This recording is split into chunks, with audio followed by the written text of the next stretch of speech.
عدالت، ایمان، انسانیت.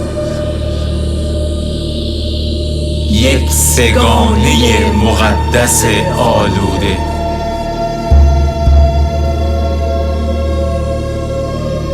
بوف کور ترازوی عدالتش در خون شناور است. عدالتش ناحق و حکمش کج است.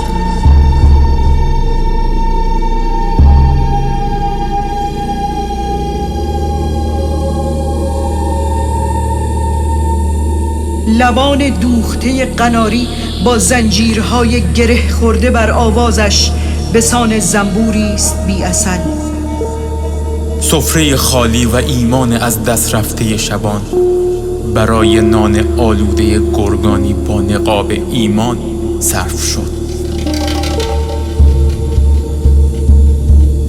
دیوارهای بلند قفس یا آفتاب پشت میله های سرد، کدام یک را میبینی؟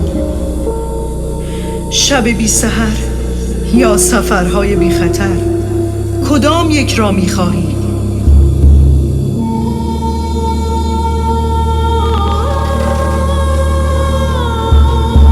خاک بی صدا یا فریادهایی از چاه، کدام یک را میشنوی؟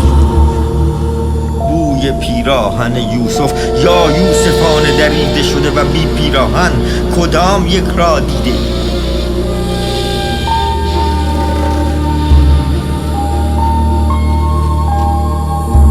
خون بیگناهان در شیشه شرابی چند ساله چنان دردی انداخته که با هیچ پاک نمی شود.